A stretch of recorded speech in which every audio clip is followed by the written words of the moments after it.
كنتم خير أمة أخرجت للناس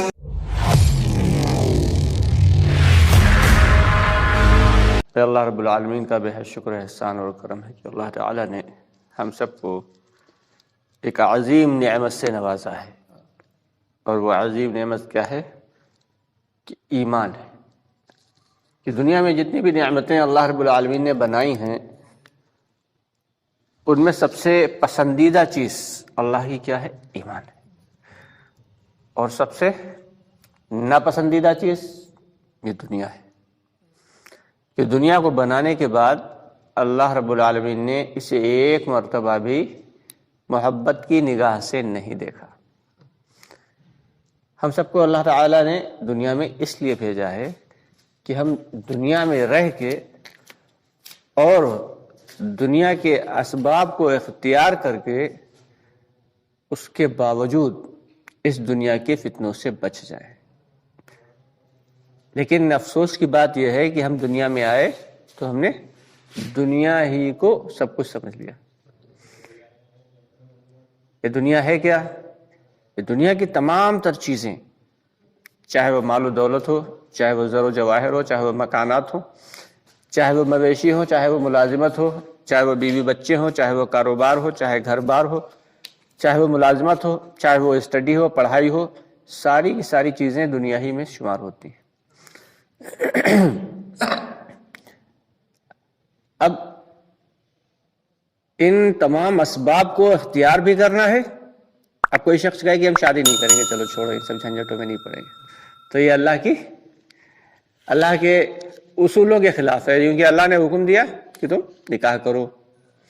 نکاح کرنا بھی ہے، اور اس کے بعد بیوی بچوں کو ذمہ داری بھی ان کی اٹھانا ہے، ساتھ میں ماں باپ کا بھی ذمہ داریوں کو، پڑوسیوں کے حقوق کو بھی ادا کرنا ہے، اور دین کو بھی سنبھالنا ہے، یعنی دین کی محنت بھی کرنا ہے، اپنے ایمان کو بچانا بھی ہے۔ اب اس میں توازن بنانا اور اس کا بیلنس بنانا، یہی تو ایمان والے کی نشانی ہے کہ اس کا توازن بنا کے رکھے۔ کہ کبھی یہ ہوتا ہے کہ جب کسی نوجوان کی شادی ہوئی تو شادی سے پہلے جو کچھ ہے سب کچھ اماں ہے، اور شادی کے بعد جو کچھ ہے سب کچھ بیوی ہے۔ اماں کو درکنار کر دیا اماں کو۔ تو یہ کیا ہے؟ یہ ماں کے حقوق کا جو ہے اس نے پامال کیا، ماں کے حقوق پورے نہیں کیے۔ کبھی یہ بھی دیکھنے میں آتا ہے کہ بیوی جو ہے آتے ہی، بیوی آئی، شادی ہوئی، تو اس کے باوجود بیوی کے حقوق پورے نہیں کر رہا، جو کچھ اماں کہہ رہی ہوگا وہی۔ اب یہ کیا ہے؟ یہ بیوی کے حقوق کو پورے نہیں کر رہا ہے، تب بھی پکڑ ہو جائے گی کہ ہر ایک کے حقوق کو اللہ تعالیٰ نے بتا دیا کہ ماں کا درجہ سب سے پہلا ہے۔ سب سے پہلا درجہ تو اگر دیکھا جائے ہماری زندگی میں تو کس کا ہے؟ اللہ کا ہے۔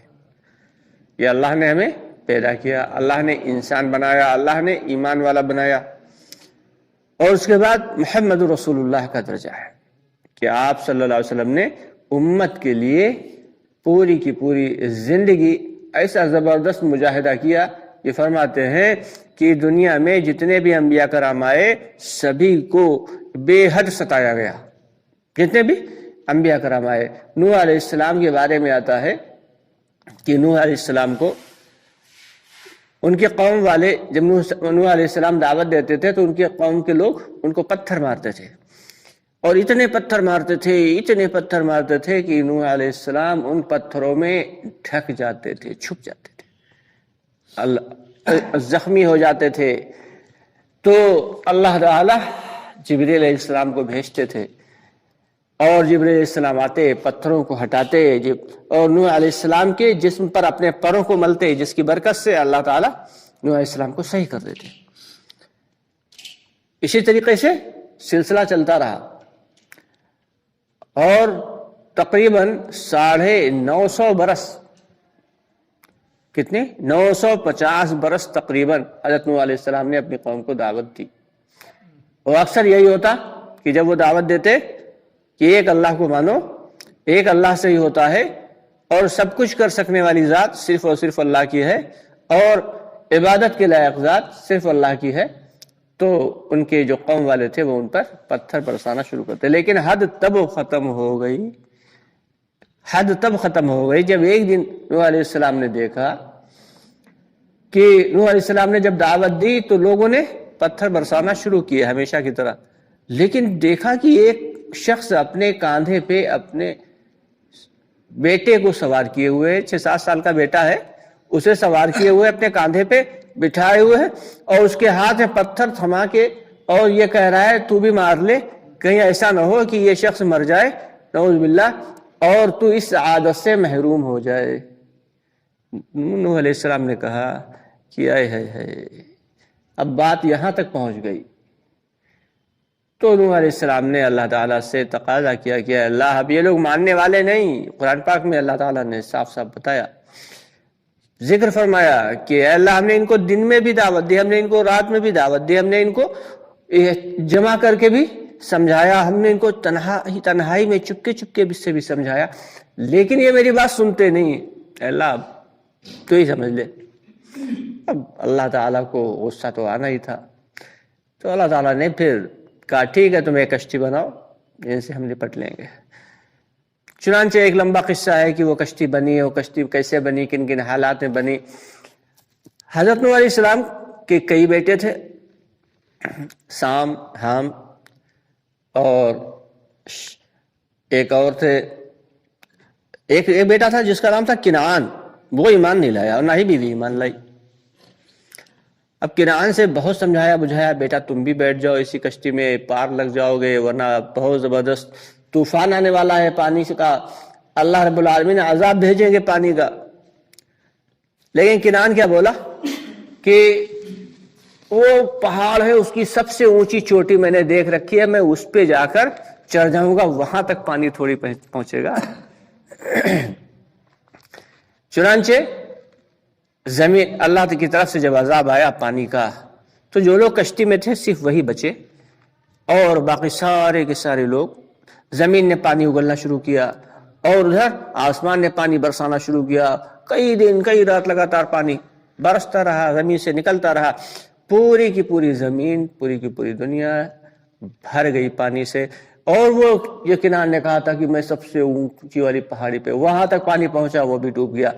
4 بندے ایسے اور بھی تھے جو نہایت شریر قسم کے تھے.